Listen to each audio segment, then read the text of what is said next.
জয় হরিচাঁদ, জয় গুরুচাঁদ, হরে কৃষ্ণ, হরি বল। উপস্থিত আমার সমস্ত ভক্তদের চরণে আমি প্রণাম জানাই। তো আজ আমি শ্রী শ্রী হরি লীলামৃত থেকে কিছু অংশ পাঠ করে শোনাবো। তো এখানে যুগ অবতার খণ্ড থেকে একটু আলোচনা করছি।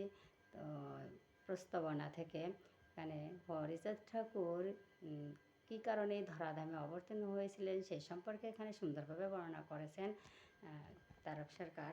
তো আমি একটু আপনাদের পাঠ করে শোনাচ্ছি, কারণ আমার এই অংশটা পড়ে আমার খুব ভালো লেগেছে, তার জন্যে আপনাদের একটু শোনাই।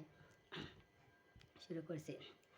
রামকান্ত বরে হরি ধরাতে উদয়, যশবন্তের গৃহে সাফলা ডাঙ্গায়।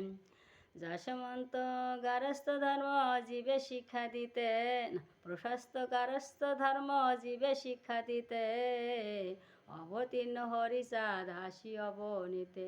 ধর্মের নামেতে জীব অধর্ম করায়, ধর্ম দুঃখী তাই দেখি শ্রীহরি উদয়। নাম ধর্ম নিয়ে এলো শ্রী গৌরাঙ্গ রায়, অনিত্য সংসার বলি জীবে শিক্ষা দেয়। আদর্শ দেখাতে গোরা সন্ন্যাসী হইল, সংসারে জীব কিন্তু সংসারেই রহিল। রায় প্রেমে রাধা রস বলি গোরা কাঁদে, নারী প্রেমে বুঝি ভক্ত পড়ে মোহে ফাঁদে। জগৎ তরিতে এসে সংসার ছাড়িল, সংসার হলো জগৎ ডুবিল। সংসারের মাঝে তাই গৃহস্থ সাজিয়া, হরিচাঁদ অবতীর্ণ নাম ধর্ম নিয়া। শৌচাগার খুঁটিনাটি শিক্ষা দীক্ষা মন্ত্র, সংকীর্তন মধ্যে যথা ডুগডুগি যন্ত্র। বজ্রস্বরে ঘরে ঘরে হরিচাঁদ কয়, শোন রে কলির জীব আর নাহি ভয়। সংসারে সংসারী থাক তাতেই ক্ষতি নাই, চরিত্র পবিত্র রাখি সত্য বলা চাই। গৃহ ধর্ম রক্ষা করো বাক্য সত্য কও, হাতে কাম মুখে নাম দিল খেলা হও।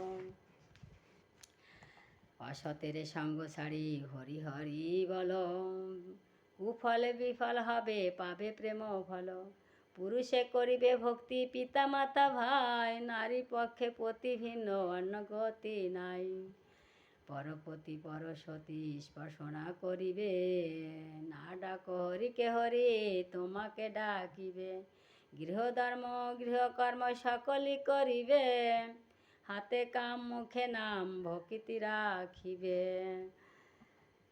গৃহধর্ম রক্ষা করে বাক্য সত্য কও, যোগী না শিখি সন্ন্যাসী কেহ তুল্য নয়। গৃহেতে থাকিয়ে যার হয় ভাবুদায়, সেই যে পরম সাধু জানিও নিশ্চয়। তার স্বরে প্রভু যবে এই ভিড় দিল, রোগী ভোগী দুঃখী পাপী সকলে আইল। বাল্যতে করিল প্রভু গোচরণে খেলা, গারস্থ ধর্মের ভিত্তি গোধনের মেলা। ধ্যানমগ্ন হরিচাঁদ বালক বয়সে, ছাত্র রূপে শির রক্ষা করে ফণি এসে। প্রতিবেশী নারী এক তাহা দৃষ্টি করে, অন্নপূর্ণ মাতা ভীত মন্দ চিন্তা করে। শীঘ্র নারী হরিচাঁদে বক্ষতে লইল, সর্পেতে ধ্বংসিল নাকি জিজ্ঞাসা করিল।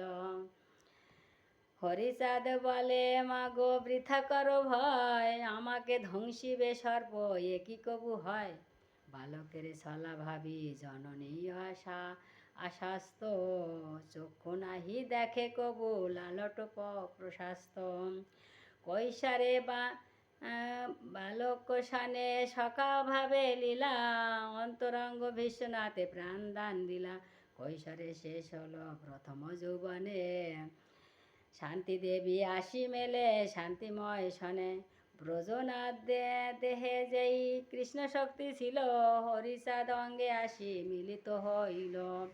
বারবার করে বিষ্ণু শক্তি বার করে বিষ্ণু শক্তি সাফলা ডাঙ্গায়। ক্রমে ক্রমে বিকাশিত ঈশ্বরীয় শক্তি, বার করে বিষ্ণু শক্তি সাফলা ডাঙ্গায়। আকর্ষণে হরিচাঁদ দেহে হইল লয়, ক্রমে বিকাশিত ঈশ্বরীয় শক্তি, ভবিষ্যৎ বলে স্বপ্নে কুষ্ঠব্যাধি মুক্তি। জমিদার সঙ্গে বা দেশ থেকে হলো পূর্ণলীলা ক্ষেত্র, ওরা কান্দিতে আসিল। ভাই ভাই ঠাই ঠাই বাড়ি হলো ভিন্ন, জ্যৈষ্ঠ পুত্র গুরু চাঁদ হয় অবতীর্ণ। ব্যবসায় কৃষিকার্য করে ইতিপূর্বে, শেষ করিলেন হরে গৃহস্থলীর পর্বে। যুগে যুগে অবতার জীবেরও কারণ, শ্রীহরি রূপেতে ওরা কান্দে আগমন। জয় শ্রীকৃষ্ণ, জয় হরি বল। এখানে রাখছি। ভিডিওটা ভালো লাগলে লাইক শেয়ার কমেন্ট করে পাশে থাকবেন।